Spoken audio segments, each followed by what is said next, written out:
Muchas gracias, Rosa María. Nuevamente, buenas tardes. Les saludo a nombre del equipo de SCR Consultores y agradezco por su participación en este evento. Nuestra área de seguridad de medicamentos y farmacovigilancia tiene como objetivo principal brindar a las empresas soluciones que faciliten la gestión en farmacovigilancia y tecnovigilancia y todas sus actividades relacionadas acorde con la normativa de cada país, garantizando así el uso seguro y eficaz de las tecnologías sanitarias por parte de la población. En nuestra firma consultora llevamos a cabo con éxito la implementación y mantenimiento del sistema de farmacovigilancia y tecnovigilancia en establecimientos farmacéuticos, así como la elaboración y o revisión de los requerimientos regulatorios con impacto en la seguridad y eficacia de los productos farmacéuticos al momento de su inscripción en el registro sanitario, llámese planes de gestión de riesgo, informes periódicos de seguridad, estudios clínicos, estudios no clínicos, planes de farmacovigilancia activa, entre otros. En esta oportunidad tengo el agrado de presentar a la ponente que nos acompaña el día de hoy, la doctora María de los Ángeles Hernández, químico farmacéutica egresada de la Facultad de Farmacia y Bioquímica de la Universidad Nacional Mayor de San Marcos. Cuenta con un máster en farmacoepidemiología y farmacovigilancia en la Universidad Alcalá de Henares, además de contar con más de 5 años de experiencia en farmacovigilancia, medical information, medical affairs and healthcare compliance en la industria farmacéutica. Doctora María de los Ángeles, muy buenas tardes. La escuchamos. Buenas tardes. Muy buenas tardes, Rosa. Muchas gracias por la presentación tan amable. Muchas gracias a SCR por la invitación a que sea ponente, por considerarme. Gracias a toda esta convocatoria que tiene un interés en aprender de esta ciencia que es muy interesante. Bueno, vamos a dar inicio a la presentación. Muy agradecida a todos por su presencia. Ustedes son quienes forman parte del sistema de farmacovigilancia y nada, muchísimas gracias.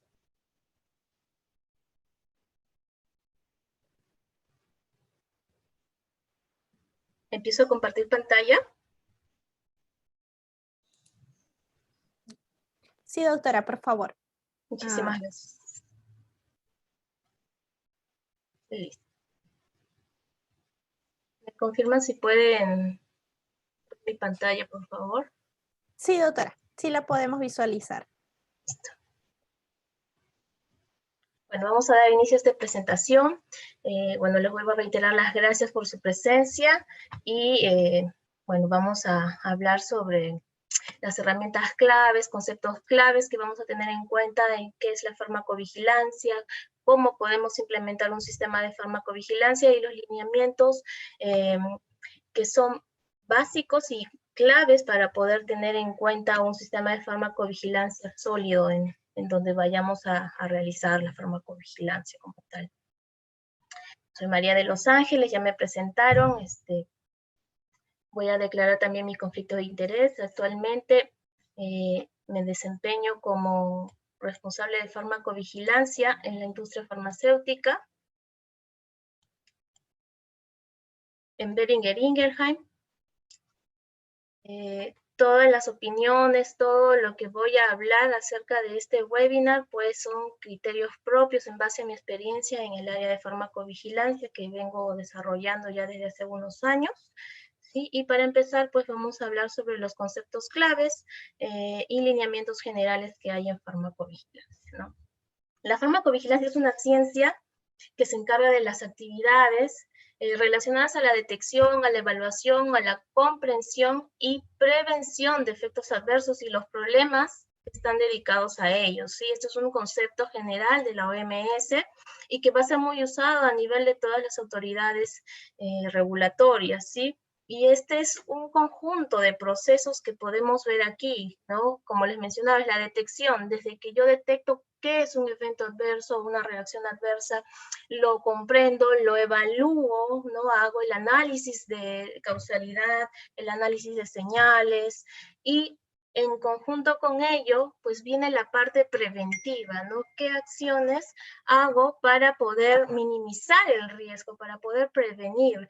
Entonces, la notificación espontánea va a ser siempre la piedra angular de la vigilancia post-comercialización. ¿Y qué quiere decir esto, no? Que toda notificación que vamos a realizar, pues no solamente es un vaciado de datos, no va a tener un valor agregado, que es la prevención del riesgo, es la prevención del daño en un paciente, ¿sí? Pero tenemos un limitante, tenemos un gran limitante, que es la infranotificación, el subreporte. ¿Qué es esto? ¿No? Es cuando nosotros detectamos que hay una reacción adversa, pero nosotros pues no nos damos cuenta que tenemos que notificarlo en cierto tiempo, o pensamos que ya es muy conocida, o tal vez ignoramos cómo reportarlo, a dónde reportarlo, con qué herramientas. Entonces, pues empezamos pues a tener esa infranotificación, no reportamos adecuadamente, ¿no? Y tenemos el temor o el miedo, de repente, no sé, estoy equivocada, no creo que sea una reacción adversa, tenemos dudas, eso viene a ser la infranotificación. ¿Qué es importante tener en cuenta? Empezar a crear una cultura de reporte sólida para que nosotros no tengamos temor a reportar y podamos crear más evidencia de lo que tenemos a la fecha, ¿sí? ¿Cómo nace la ciencia de la farmacovigilancia? Que es importante que tengan en cuenta, ¿no? El punto de quiebre, porque no voy a contar lo que toda la historia de la farmacovigilancia, les voy a dejar un paper para que puedan leerlo, pero el punto de quiebre de la farmacovigilancia para que pueda ser establecida, sí fue gracias al desastre de la talidomida, ¿no? Que se dio en los años 60.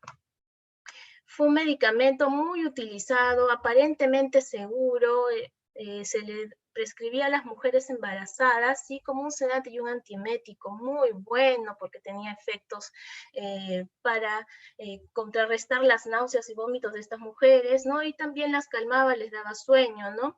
Se prescribió altamente durante el embarazo. ¿Qué pasó en los años 60, 9 meses después de la concepción, ¿no? Que se estima que más de 10.000 niños nacieron con anomalías congénitas. ¿Cuál era la anomalía? Pues podemos ver esto, ¿no? La llamada focomelia, ¿no? Algunos niños nacieron con unos brazos muy pequeños, o las piernas, o ambas extremidades, superiores e inferiores, pues pequeñas o sin extremidades, ¿no? Y a esto se le llama la focomelia. Acá vemos a los niños, ¿sí? Más de 10.000 niños que se estiman, porque no tenemos la cantidad real del daño, ¿no? Esto es lo que se reportó. Sin embargo, también, como les mencionaba antes, hay un infrarreporte. ¿Cuántos niños murieron? ¿Cuántas madres no declararon que tuvieron este daño? No, les dejo este paper para que puedan leer sobre la historia de la farmacovigilancia y pues los antecedentes, ¿no? Antes del desastre de la talidomida, que fue el desastre más grave que tuvimos a nivel de una reacción adversa. Y también les dejo este link para que puedan averiguar sobre el otro lado de la moneda, ¿no? Tuvimos un gran desastre a nivel europeo, sin embargo en FDA en los Estados Unidos pues se le negó la autorización de la comercialización de la talidomida, y pues tuvimos dos caras, ¿no? Un lado en el cual tuvieron un desastre, ¿no? Con niños que ahora pues vemos que son ya adultos, ¿no? Y el otro lado en el cual se denegó la autorización de la comercialización, y se tuvo un pedido regulatorio de más estudios de seguridad y de eficacia en este tipo de mujeres, porque había la duda, la incertidumbre de que pudiera pasar a través de la placenta los medicamentos. Entonces se pidió más estudios, ¿no? Entonces les dejo este link para este artículo muy interesante, y puedan averiguar más sobre cómo nace la ciencia de la farmacovigilancia y qué es lo que ocurre. ¿Sí? Bueno, el marco de la farmacovigilancia se va a englobar de esta manera, ¿no? Vamos a analizar los riesgos, ¿sí? En base, pues, a la identificación, a la cuantificación, cuánto tengo de este tipo de reporte, voy a analizar las data, voy a evaluarla, voy a hacer un data mining de esto para poder ver y tomar decisiones, ¿no? Y con esta toma de decisiones voy a poder gestionar el riesgo. Y yo al gestionar el riesgo, pues voy a poder minimizar, voy a poder prevenir que ocurra nuevamente esta reacción, voy a tomar medidas de comunicación, ya sea a nivel regulatorio para los pacientes o para los médicos prescriptores, voy a también tener medidas para evaluar la efectividad, ¿sí?, de estas mismas, ¿sí? ¿Y todo con qué fin? Pues el fin es evaluar siempre el balance riesgo-beneficio de un producto, ¿no? Vamos a tener un producto que puede ser citostático, ¿no? Pero el uso va a ser pues para calmar, para inhibir al cáncer, ¿no? Estas células que se reproducen, ¿no? Estas células cancerígenas. Pero pues va a tener eventos secundarios, no sé, pérdida de cabello, malestar, náuseas, vómitos, ¿no? Y vamos a evaluar, ok, este medicamento me va a prevenir o me va a curar el cáncer versus esto que es temporal, este malestar. Vamos a evaluar el riesgo-beneficio, ¿no? Si los beneficios son mayores que los riesgos, pues yo voy a adoptar la medida de poder utilizar el fármaco, ¿no? De poder vender este fármaco, autorizar la comercialización. Y para eso se hacen pues muchos estudios clínicos, ¿no? Y aquí tenemos pues, volvemos con la talidomida, ¿no? La talidomida aquí está ya comercializada en los años actualmente se vende, ¿no? ¿Qué quiere decir? Que la talidomida no era mala. ¿Qué pasaba? Que faltaban estudios de eficacia y de seguridad. Entonces, actualmente la talidomida se utiliza para la lepra, para un tipo de mieloma múltiple, ¿sí? Que es importante tener en cuenta, ¿no? Hay otros usos, ¿no? Pero ¿qué más importante? Que gracias a este desastre, se puede decir, no sé si gracias, pero ya tenemos la evidencia del daño que ha ocurrido en estos pacientes, que ya podemos decir, ok, se puede tomar este producto, pero evitar el uso en mujeres embarazadas o con riesgo de quedar embarazadas, ¿no? En edad fértil. Y si van a tomar este medicamento, pues tienen que usar un método anticonceptivo para evitar quedar embarazadas, ¿no? Entonces, de esta manera estamos gestionando el riesgo, ¿no? Con avisos en el inserto, ¿no?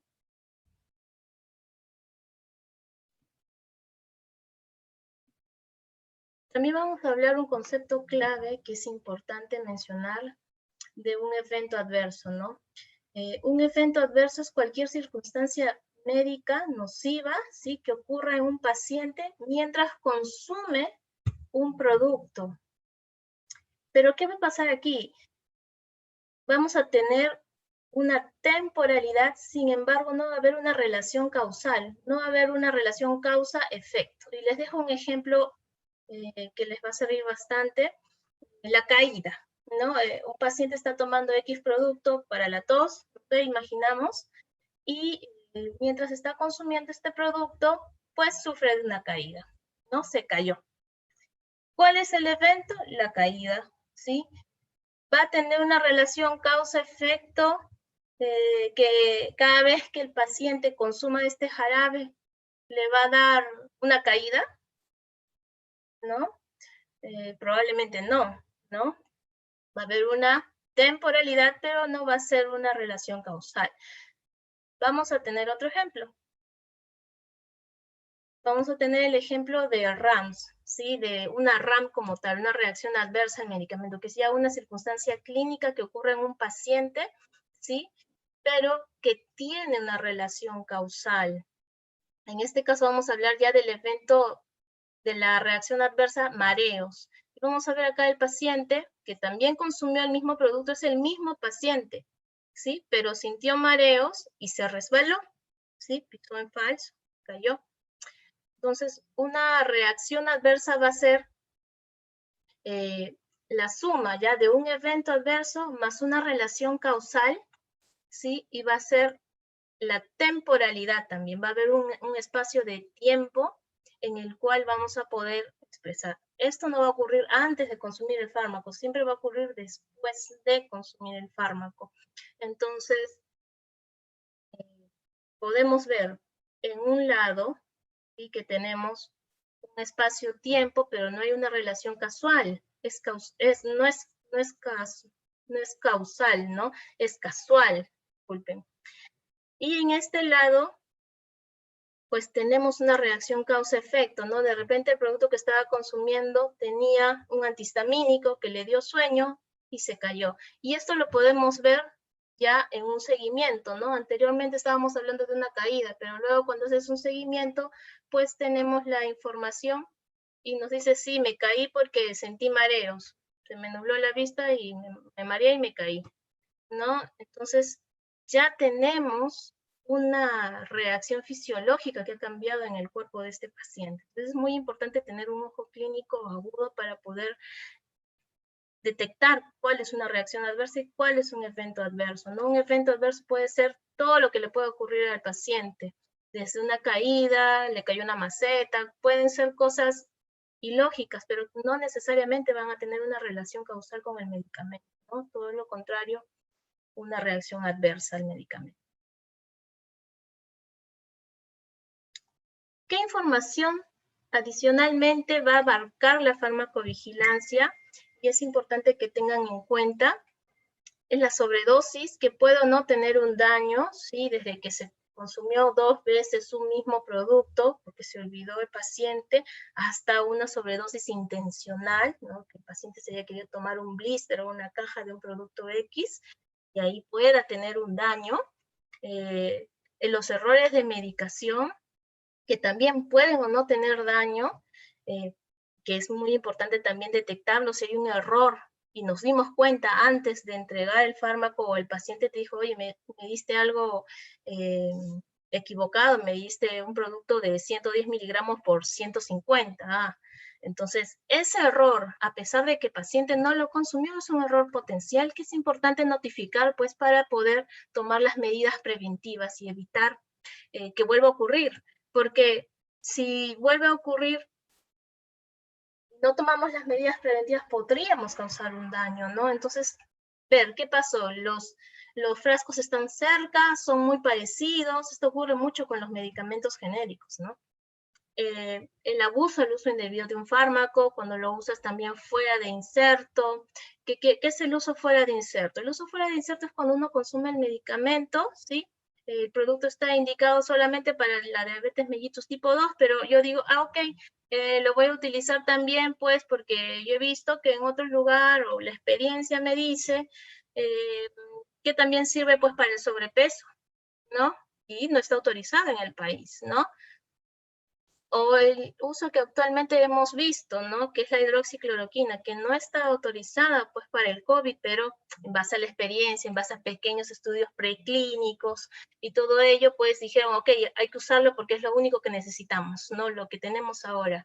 Y es un uso fuera de inserto. Por eso es que también las autoridades pidieron que haya una vigilancia específica,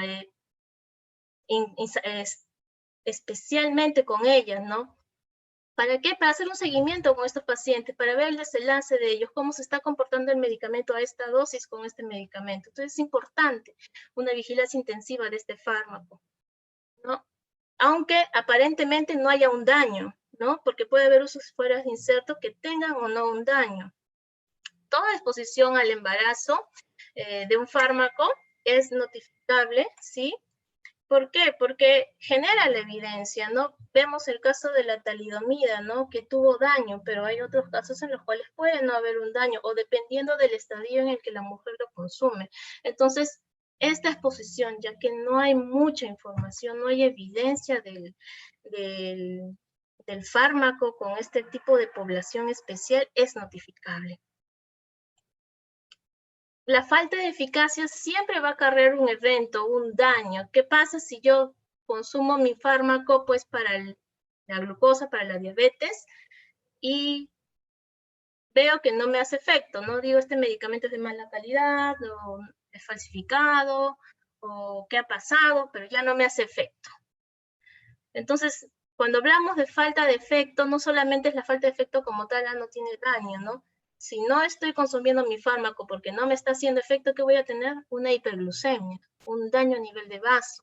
Entonces tenemos un daño, no es, a veces no me lo notificaron, pero ahí está el daño, lo estás viendo, ¿no? Es un daño inherente, ¿no? Los beneficios inesperados, ¿no? A veces dicen, ay, este producto es muy bueno porque estoy echando las gotas para el ojo y ahora veo que mis gotas no solamente me calman pues la glaucoma, sino mis pestañas son grandes. Qué buen producto. Y hablan, ay sí, yo quiero usar ese producto que está utilizando, cómo están grandes sus pestañas. Es un beneficio inesperado, hay una reacción allí, el cuerpo está reaccionando de una forma. Hay que notificarlo, ¿no? Es importante, aunque aparentemente no hay un daño.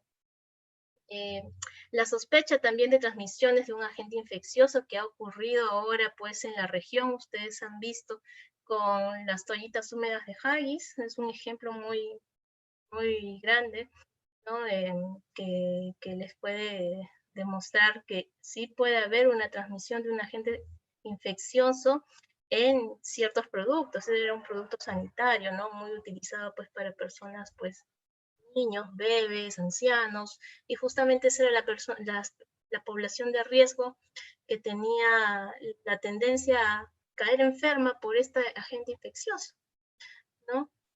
La exposición ocupacional, sea mientras estés en el ámbito de la producción, que también hay accidentes de este tipo, o mientras estás administrando un fármaco, ¿no? Y por casualidad, pues manipulaste mal la ampolla, se te cayó el medicamento a la piel, ¿no? Y tuviste una reacción. O puede que te cayó y bueno, no pasó nada, pero no debes de notificarlo porque puedes prevenirlo, ¿no? ¿Qué pasó? Estaba en mal estado la ampolla, ¿cómo podemos mejorar esto? ¿No? Y también los reclamos técnicos que están asociados a un reclamo, a un evento adverso, ¿sí? A veces solamente reclamamos la parte de calidad, ¿no? Para que me devuelvan el producto. Puede ser eso, pero ¿qué pasa si el paciente dice que está de baja calidad, no le hace efecto y llama pues para reclamar, ¿no? Pero hay una falta de eficacia allí, ¿no? La farmacovigilancia, como ven, es una ciencia multidisciplinaria y va a depender de varias áreas y ya lo van a ver más adelante. Así también pueden haber eventos adversos o acontecimientos durante el periodo de la lactancia o interacciones entre fármaco, alimentos, el tabaco, el alcohol y otras sustancias, ¿no? Y una interacción pues puede causar como que se aumente el efecto de un fármaco, se disminuye el efecto, se anule el efecto, o pues cambie la coloración, pues no sé, de la orina u otras circunstancias en las cuales vemos como que qué raro, cómo puede pasar si antes yo no tenía esto, ¿no? Son observaciones y son reportes, puede ocurrir, ¿no? Y bueno, todo acontecimiento que ocurra pues tras la retirada de un producto, ¿no? Es importante tener en cuenta, ¿no? Este es el marco normativo en Perú. En Perú tenemos desde el año 97 la Ley General de Salud en la cual se establece pues el reporte por parte de los profesionales de la salud. Vamos sacando cada vez más la regulación con la ley de los productos farmacéuticos, los dispositivos médicos, y así vamos estableciendo cada vez más el sistema peruano de farmacovigilancia y tecnovigilancia. Y la norma más específica que a la fecha tenemos, pues se dio en el año 2016, ¿no? En las cuales ya se regulan, se especifican las actividades de farmacovigilancia y tecnovigilancia para todos los actores en el sistema peruano de farmacovigilancia, ¿no? Es así que ya tenemos ahora, pues, una norma técnica que habla sobre la elaboración de PGRs, de planes de gestión de riesgos, ¿sí? Y a la fecha, este año, a inicios de año, se lanzó el borrador del Manual de Buenas Prácticas de Farmacovigilancia, ya en donde tenemos, pues, una checklist de inspecciones, se habla ya de establecer, pues, las inspecciones, y en estas, pues, se van a tener en efectividad las sanciones que están dentro de la 014, ¿sí? Entonces, tenemos que seguir este manual cuando ya se ha implementado y tener que adherirnos a la normativa legal, que ahora ya va a ser mucho más específica.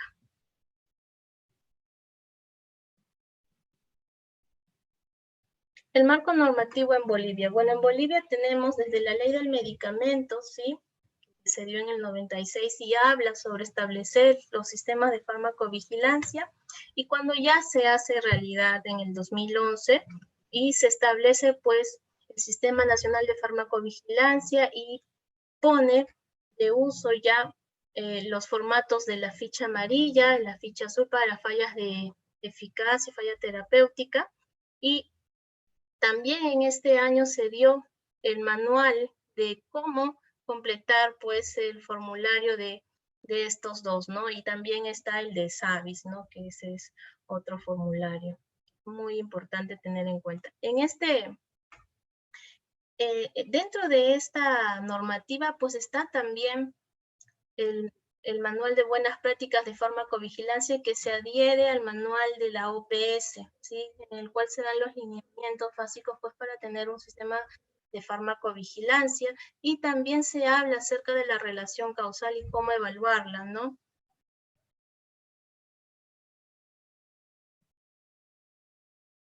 Y bueno, vamos a hablar del siguiente punto. Implementación del sistema de gestión de farmacovigilancia. ¿Qué hacer?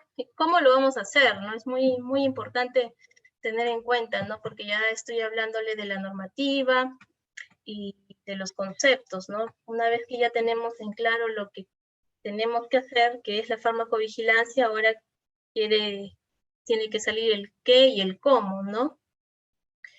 Pues para empezar es importante establecer un responsable de farmacovigilancia, ¿sí?, en el país, así como un suplente, ¿no?, un backup, una persona que vaya a ser de responsable cuando la persona, el gerente o responsable de farmacovigilancia, pues esté fuera, ¿no?, esté por licencia médica, por vacaciones, o porque haya ido a capacitarse a otro país u otra circunstancia. Es importante siempre asegurar la existencia de una persona que suple estas actividades, porque la farmacovigilancia no puede parar, ¿sí?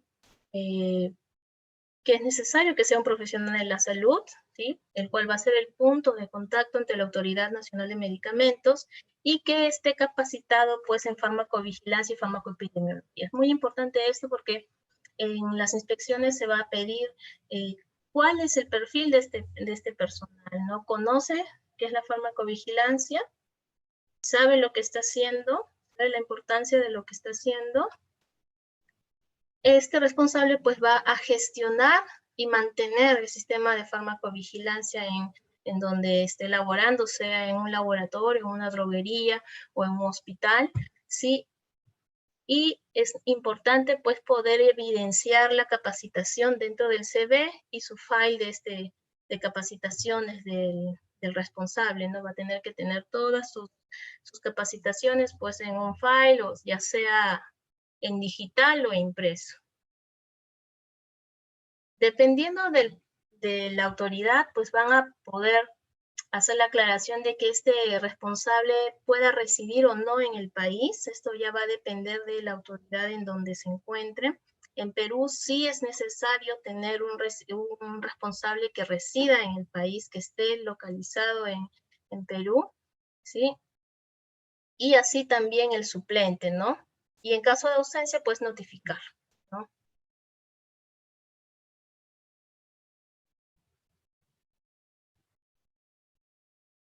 Segundo punto que es muy importante tener en cuenta es la infraestructura y el equipamiento, porque tenemos que tener en cuenta que tenemos al responsable, pero este responsable pues va a necesitar de una infraestructura, va a necesitar de equipos. ¿Qué materiales pues va a necesitar?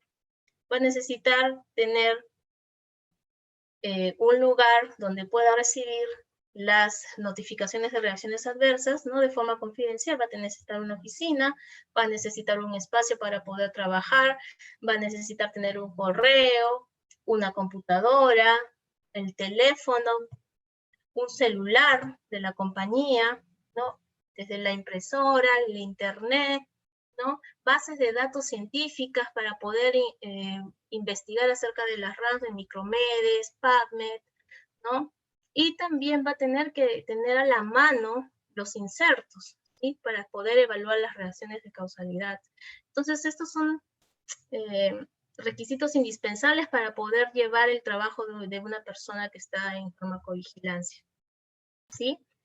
Así también, estas herramientas, ¿sí?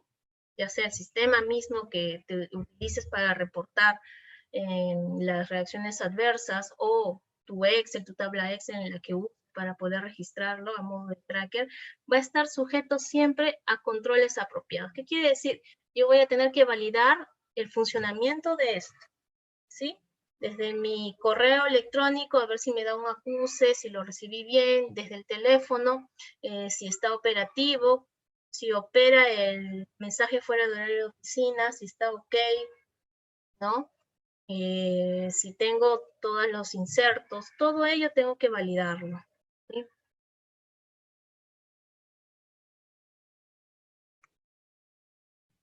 También el responsable de farmacovigilancia pues va a tener que poner en lugar, actualizar, ¿sí? Mantener actualizados de acuerdo a los lineamientos corporativos y legales actuales, pues los procedimientos operativos estándares, o los llamados también POEs o SOPs en inglés, ¿no?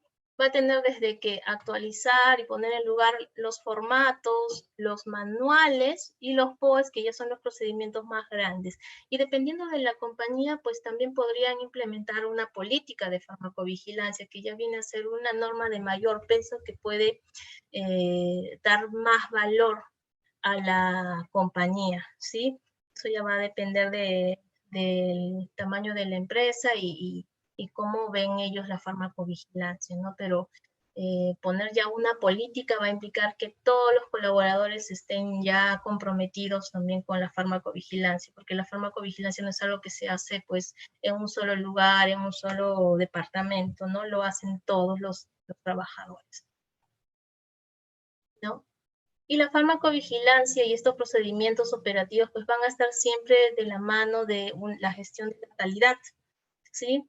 Y vamos a tener que tener el llamado manual de calidad, en donde vamos a describir la estructura organizacional, las funciones, cuáles son las responsabilidades, qué procedimientos hay, cómo se hace, ¿no? En qué lenguaje está. De repente la autoridad te pide que esté en español, o que esté en inglés, o ambos, depende, ¿sí? Pero aquí lo más importante es que esté en un lenguaje claro, sin ambigüedades, ¿no? Y que no hayan vacíos, ¿sí? Porque hay a veces puntos que también no son aclarados en la norma y que es importante siempre aclararlos, hacer una consulta específica y que no hayan estos puntos grises, ¿no? Se hace así, o sea, de esta forma, ¿no? Es importante que esté en un lenguaje claro y específico. De esta forma, pues, vamos a tener un cumplimiento alineado a la normativa local, ¿sí? Y podemos demostrar esto en auditorías e inspecciones, ¿no? Es importante, porque la forma en cómo voy a hacer cada actividad, pues va a decir mucho de cómo yo estoy trabajando, la calidad con la que estoy haciéndolo. Es así también que estos procedimientos van a necesitar de un control de cambios y van a estar firmados tanto por el responsable de farmacovigilancia, el director médico de ser el caso, y bueno, en Perú sí nos piden que esté firmado por el director técnico, ¿no? En algunos casos también el gerente general puede firmarlos dependiendo de cuál es la estructura organizacional de la compañía, ¿no? Y es muy importante tener en cuenta.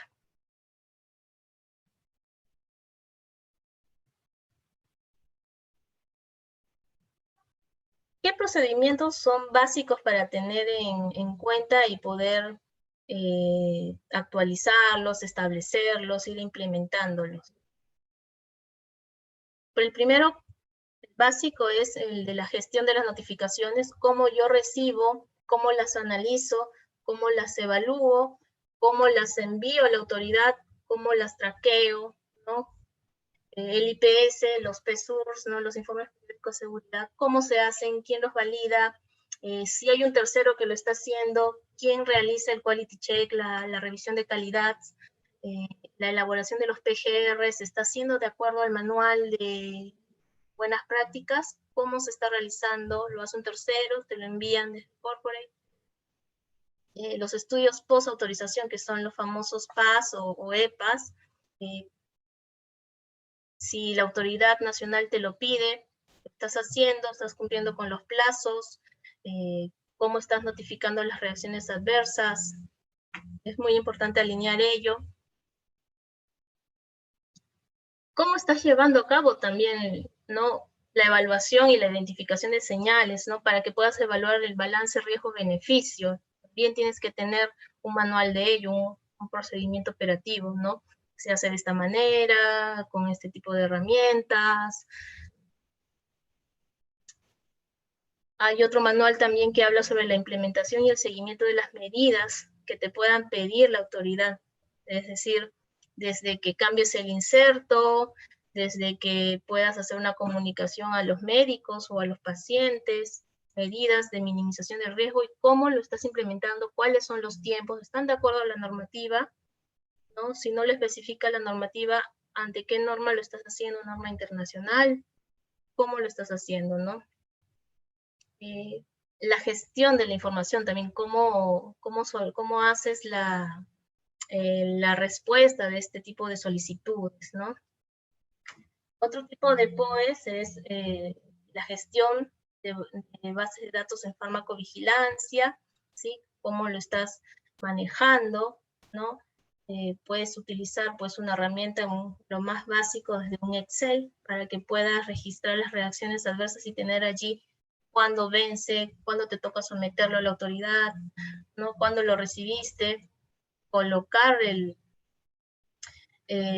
número correlativo para que tengas una trazabilidad de la reacción adversa, es muy importante. ¿Sí? Si tienes un manual también de auditorías o de inspecciones al sistema de farmacovigilancia tuyo, ¿no? ¿Cómo lo vienes haciendo? ¿Se hace anual? ¿Se hace cada 3 años? ¿Ya tienes una agenda preestablecida? ¿Quiénes son los auditores? ¿Cuál es la preparación de estas personas? Es importante detallar ello, ¿no? Algo también necesario es tener el plan de contingencia, y a veces pues se piensa, ¿no? ¿Qué es esto? ¿Para cuándo lo voy a utilizar? Y ahora lo tenemos, pues los planes de contingencia están activos, ¿no? Un plan de contingencia, por ejemplo, para esta pandemia, ¿no?, del COVID, ¿no? Todos tuvimos que activar nuestros planes de contingencia por esta pandemia, ¿no? Ya no tuvimos acceso pues, a los archivos, manejábamos archivos digitales, nos llevamos la computadora, tenemos nuestras impresoras, celular de la compañía. ¿Cómo lo estás haciendo, no? Y se cumple con lo que dices, con lo que está en el manual, importante para una inspección. También definir el plan de capacitación, no solamente a nivel de tu departamento de farmacovigilancia, sino también a nivel de la compañía. ¿Cuál es el plan de capacitación pues, que vas a dar a todos los colaboradores, a la fuerza de ventas, para que ellos puedan cumplir con notificarte una reacción adversa, ¿no? También con tus vendors, ¿no? Con las personas que trabajan en farmacovigilancia, ya sea haciéndote un IPS y haciendo un PGR, o pues un programa de apoyo al paciente, una call, una persona que esté trabajando para un programa de apoyo al paciente, tienes que capacitarla y tienes que demostrar la evidencia de esa capacitación. Y parte del plan de capacitación es también tener los registros de asistencia, ¿no? Y por último, pues tener el procedimiento de archivo. ¿Cómo lo archivas? ¿Cómo estableces eso? ¿Cómo registras la salida y la entrada de un documento? Tienes un registro, tienes al personal autorizado, listado, autorizado, está el archivo en un lugar protegido del daño, de la humedad, del fuego, antirrobos, tiene una clave o tiene una llave. ¿Cómo lo estás manteniendo? ¿Es confidencial?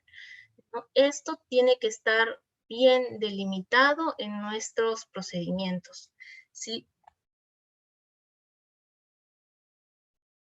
y siempre deben de estar actualizados y a disposición del personal de farmacovigilancia, ¿no? ¿Por qué? Porque necesitamos consultarlo, necesitamos revisarlos cada vez que vayamos a hacer el procedimiento, ¿no? No podemos dejar las cosas a la memoria, tenemos que actualizarlas constantemente porque la normativa se va actualizando también. Tenemos que dejarlo vigente, ¿no? Por último, la gestión de los reportes de seguridad, pues. ¿Para qué me sirve esto? Bueno, yo recopilo, ¿no?, los reportes de seguridad de los productos, ¿sí?, que voy a comercializar en el país en donde yo tengo autorizado el registro sanitario del producto, ¿sí? Es muy raro que las autoridades te pidan que sea algo por fuera, no es algo que sean internacionales, ¿no? Generalmente uno se va a acoplar al país de ocurrencia. En Perú te van a pedir siempre los eventos adversos, los reportes de seguridad que ocurran en el país. No vamos a notificar, pues, productos que sean de otro país o que de repente yo consumí el producto que era peruano, pero le ocurrió, pues, en Canadá, ¿no? Pero un producto que salió de Perú, no. Si el país de ocurrencia es Canadá, en Canadá se tiene que reportar. No, es muy importante tener en cuenta para la notificación del país de ocurrencia, ¿no? Si tenemos un reporte de literatura que salió en literatura internacional, pero habla que ocurrió el estudio en Perú o en Bolivia, vamos a tener que reportar, ¿no? Estas notificaciones pues tienen que estar registradas en una base de datos actualizada, confidencial, validada, ¿no? Podemos tener, como les dije, desde una base de datos básica, que es una tabla Excel, hasta pues sistemas ya de paga, que son muchísimo más, son costosos y son muchísimo más completos, ¿no? En el sentido en que nos permite ver cuándo lo reportamos, nos permite ver quién ingresó, qué cambio se hizo, entre otras cosas, ¿no? Descargar reportes, importarlo en Excel, exportarlo, ¿no? Esta información para gestionar los reportes de seguridad pues debe de ser siempre contrastada con la fuente. El documento fuente que me dice A persona tuvo X evento con tal medicamento, tal cual tiene que estar como yo lo reporto a la autoridad, más ni menos, ¿no? Y si me hace falta información, pues lo que tengo que hacer pues es hacer seguimiento, ¿no? ¿Esto con qué fin? Pues tenemos que garantizar la consistencia y la fiabilidad de la fuente, ¿no? Tenemos pues que notificar a la autoridad nacional dentro de los plazos establecidos, ¿no? En Bolivia tenemos 24 horas, al igual que en Perú, para los eventos, las reacciones serias, ¿sí? Y a diferencia de Perú, que tiene 20 días para las no serias o leves o moderadas, en Bolivia se tiene 72 horas, eso es un plazo igual pequeño, ¿no? Pero hay que cumplirlo, entonces tenemos que estar de acuerdo a lo que nos indica la normatividad vigente, ¿no? Y bueno, dependiendo del sistema de farmacovigilancia, pues van a haber campos obligatorios que puede pedir de la autoridad, como puedes reportarlo sin necesidad de que te lo pida. Si no te lo pide la autoridad, puedes reportar casos válidos o inválidos, pero siempre en un seguimiento tratar de brindar mayor calidad, mayor información, porque esto va a poderme, esta información me sirve para hacer el análisis de causalidad, ¿sí? Y por ejemplo, acá tenemos el formato de notificación de DIGEMIT, ¿sí? Que nos indica cuáles son los campos ya obligatorios, ¿sí? Desde la identificación del paciente, el sexo, la edad, y si no tenemos la edad, pues por lo menos el grupo etario, la narrativa, cuándo empezó la reacción adversa, cuál es el medicamento, quién es el fabricante, ¿no? O el titular de registro sanitario, cuál es la dosis, la vía de administración, cuándo empezó a tomar el medicamento, ¿no? Para DIGEMIT estos van a ser los campos obligatorios, ¿no? Y sin estos campos no podemos notificar a la autoridad, no podemos notificarlo y se va a considerar el día cero cuando nosotros ya tenemos toda la información, ¿no? En un seguimiento. La vez que tengamos toda esta información, podemos notificarlo, ¿no? En Bolivia no se hace hincapié a cuáles son todos los campos obligatorios, sí, es importante notificarlo, pero igual eso no quita que no podamos enriquecer un caso, que no podamos hacer un seguimiento. A la autoridad siempre le va a importar la calidad de las notificaciones porque eso va a permitir también ayudar en la evaluación de señales, ¿sí? Y en Perú solamente se van a notificar las sospechas de reacciones adversas. Y es por eso que les hice la diferencia entre una reacción adversa y un evento adverso. A Perú le hace ruido tener eventos adversos. A ellos lo que les importa es tener en su base de datos una reacción adversa al medicamento como tal, con daño. No, si hay un uso fuera de inserto, tiene que estar con daño. Si hay un uso en una embarazada, tiene que haber una reacción adversa, un daño relacionado, ¿no? Y en Bolivia, pues sí nos permite pues notificar tanto sospechas de reacciones adversas como eventos adversos, ¿sí? Tanto en la ficha amarilla, que es para notificación de reacciones adversas, eventos adversos, como en la ficha azul, que es para la falla terapéutica.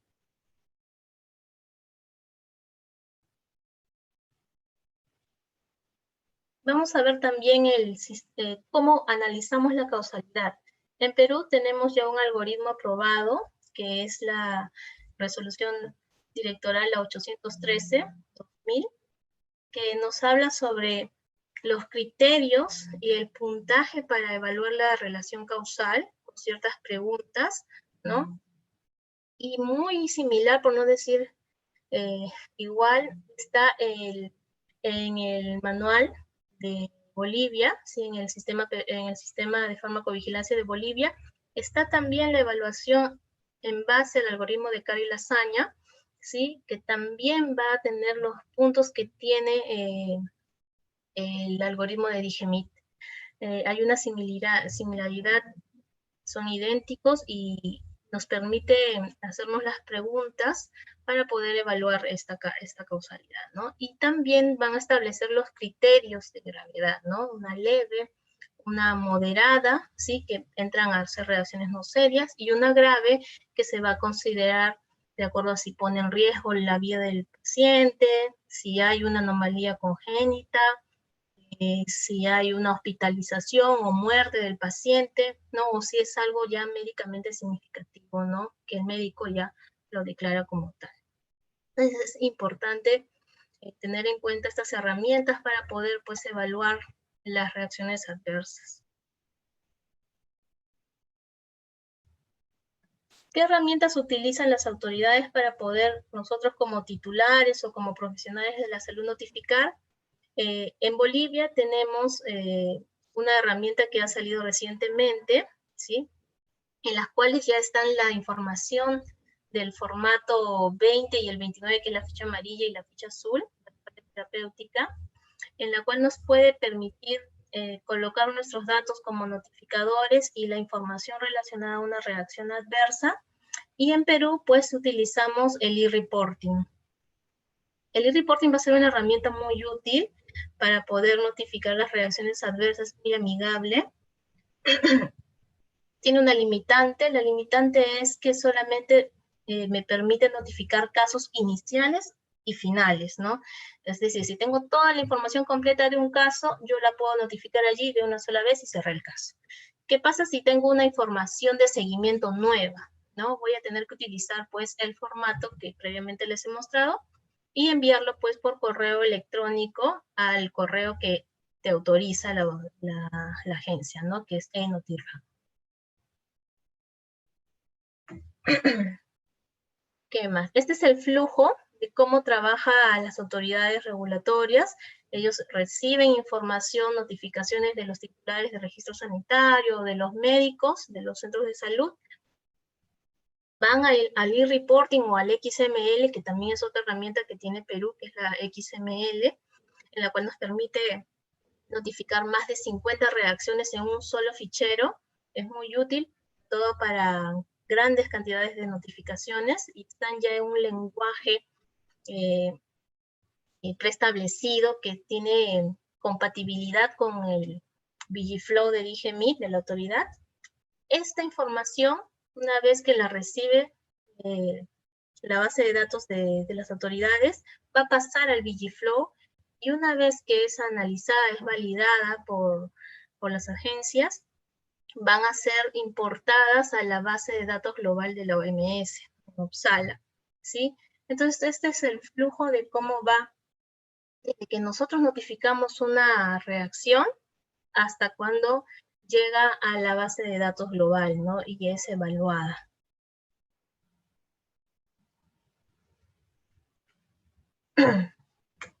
Por otro lado, también vamos a tener un espacio dedicado, cuando les hablaba también de infraestructura y equipamiento. Parte de la infraestructura pues va a ser el archivo, ¿no? ¿Cómo tenemos el archivo? Les había mencionado, ¿no? ¿Cuál es el fin de esto? Garantizar la confidencialidad de las notificaciones, de los documentos que sometemos, las reacciones adversas, los PSUR, los IPS, son documentos sensibles que son necesarios tenerlo protegido, ¿sí? Del deterioro, como les mencioné, del fuego, del agua, de los robos, ¿sí? Tenerlos a la mano, de una forma organizada. Tenemos un listado, sabemos dónde están, cómo están organizados. En caso de una inspección o auditoría podemos sacarlos inmediatamente, ¿no? Es importante tener ordenado nuestro archivo y tener un personal autorizado, yo les mencionaba. Tener un registro de todo lo que tenemos y tenerlo ordenado, porque en caso de una inspección, pues a veces los nervios nos ganan y ¿dónde está? Yo recuerdo que estaba allí, lo cambiaron, ¿quién lo sacó? No, eso no puede existir. Tenemos que tener un orden, ¿dónde está?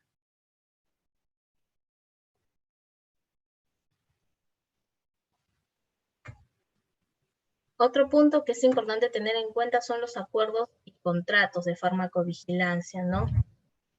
¿Esto qué va a consistir? En los contratos que podamos tener con vendors, o cuando hagamos pues contratos de ceder la licencia de un producto o hacer un co-marketing con otras empresas farmacéuticas, ¿sí? O estos van a prestarnos servicios de marketeo, de ventas, ¿no? Entonces es importante aclarar las responsabilidades que tiene cada persona. Si yo voy a ser el titular de registro y tú me vas a dar el servicio, no sé, de call, o me vas a dar el servicio pues de fuerza de ventas, pues voy a tener que establecerte una cláusula de farmacovigilancia en la cual pues van a definirse los tiempos de reporte, qué cosa voy a reportar, quiénes son los responsables de hacer qué cosas, ¿no? Entonces, es allí donde yo voy a establecer siempre por escrito, ¿sí? Quiénes van a ser los responsables de cada actividad y cuál es mi responsabilidad como titular final, ¿no? Esto es importante, ¿por qué? Porque nos permite cumplir los estándares de acuerdo al manual de buenas prácticas y a poder describir qué actividades voy a realizar, ¿no? Nada queda en el aire, ¿no? No sabía que tenía que reportarlo dentro de 24 horas. Eso no puede ocurrir. Ellos tienen que tener la noción de que si van a trabajar para la compañía o para nosotros, se tiene que saber los tiempos de reporte y quiénes son responsables de qué cosa hacer, ¿no?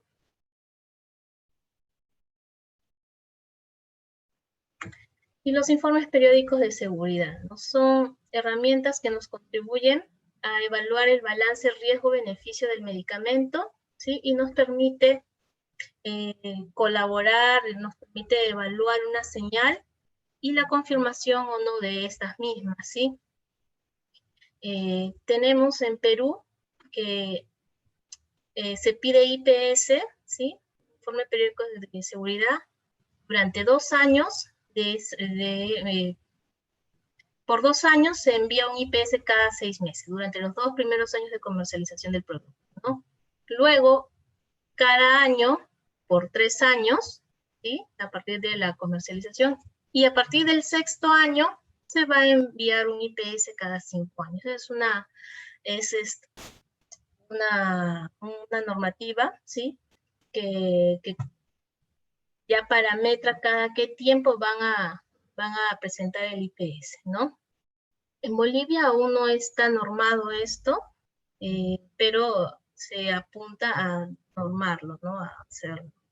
Igual tenemos tiempos diferentes en la región, que bueno, es importante pues poder establecerlo y alinearlo.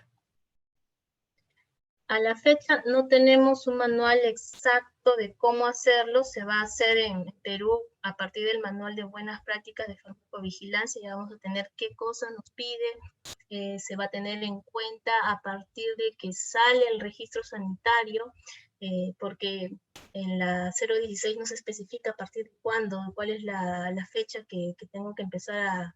Se toma en cuenta la fecha de nacimiento internacional, o sí toma en cuenta a partir de que sale el registro sanitario. Por ende, se toma en cuenta pues la normativa internacional, ¿no?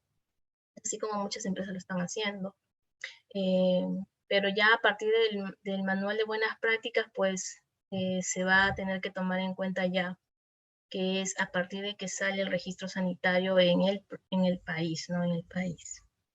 Y este es un pequeño manual que hay como un documento de orientación para elaborar IPS a modo general, que está colgado en la página web de Digemit.